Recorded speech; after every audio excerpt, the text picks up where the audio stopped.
ಮಾಡ್ತಾ ಇರೋ ಕೆಲಸಗಳು ಮತ್ತು ನನ್ನ ಮುಂದಿನ ಮಾಡಬೇಕಾಗಿರೋ ಕರ್ತವ್ಯಗಳು ಇದೆಲ್ಲ ತಮ್ಮ ಹತ್ರ ಸಂಪೂರ್ಣವಾಗಿ ಮಾಹಿತಿ ಕೊಟ್ಟಿದ್ದೀನಿ.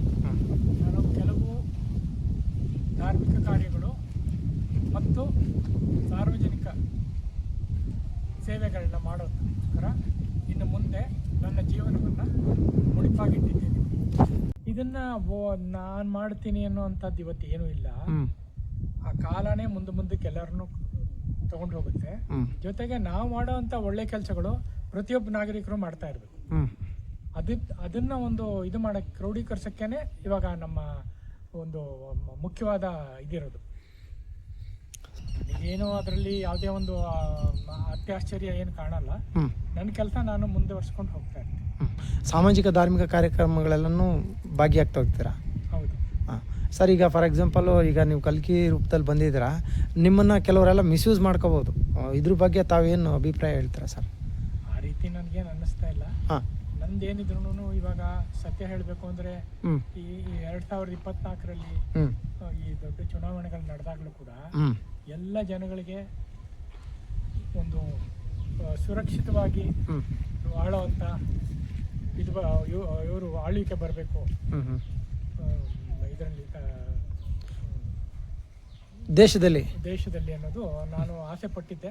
ಅದೇ ರೀತಿ ಆಯಿತು. ನಮ್ಮ ಒಂದು ಬಹಳಷ್ಟು ವರ್ಷಗಳಿಂದ ಆಗಿರೋ ಅನುಭವಗಳಿಂದಾನು ಗೊತ್ತಾಗುತ್ತೆ. ಯೋಚನಾ ಶಕ್ತಿ ಇರಬೇಕು, ಅನುಭವಗಳಿದ್ರೆ ಪ್ರಯೋಜನ ಇಲ್ಲ. ಇವತ್ತಿನ ದಿವಸ ಮುಂದೆ ನಮ್ಮ ದೇಶಕ್ಕೆ ಏನು ಥರ ಒಳ್ಳೇದಾಗಬೇಕು ಅನ್ನೋದಕ್ಕೆ ನನ್ನಲ್ಲಿ ಎಷ್ಟೋ ಒಂದು ಈ ಸಮಸ್ಯೆಗಳನ್ನ ಬಗೆಹರಿಸೋಕ್ಕೆ ಪಾಸಿಟಿವ್ ವೈಬ್ಸ್ ನಿಮ್ಮಲ್ಲಿದೆ. ಅದು ಕೆಲವ್ರಿಗೆ ಗೊತ್ತಿಲ್ಲ, ನಮಗೆ ದೃಢವಾಗಿದೆ ನೀವೇ ಅಂತ.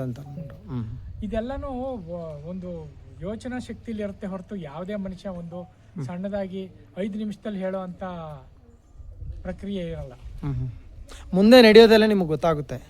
ಮುಂದೆ ಏನಾಗುತ್ತೆ, ಯಾವ ರೀತಿ ಆಗೋದು, ಒಂದು ಎಲ್ಲ ಪ್ರತಿಯೊಂದೆಲ್ಲ ಕಲ್ಪನೆ ನಿಮ್ಗೆ ಗೊತ್ತಾಗುತ್ತೆ. ಸುಮಾರು ಮಟ್ಟಿಗೆ ಗೊತ್ತಾಗುತ್ತೆ. ಹಾಂ.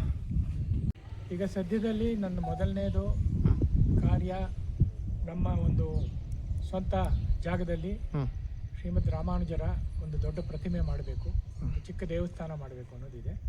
ಮತ್ತು ಬಡ ರೈತರಿಗೆ, ಕಾರ್ಮಿಕ ರೈತರಿಗೆ ಒಂದು ತಿಂಗಳ ಮಾಸಿಕವಾಗಿ ಒಳ್ಳೆ ಒಂದು ಅವರಿಗೆ ಪೆನ್ಷನ್ ಸರ್ಕಾರದಿಂದಾಗಲಿ ಇಲ್ಲ ನಮ್ಮ ಪ್ರೈವೇಟ್ ಫಂಡಿಂಗಿಂದಾಗಲಿ ಅವರಿಗೆ ಒದಗಿಸ್ಬೇಕು ಅಂತ ನನ್ನ ಆಸೆ ಇದೆ ಸರ್.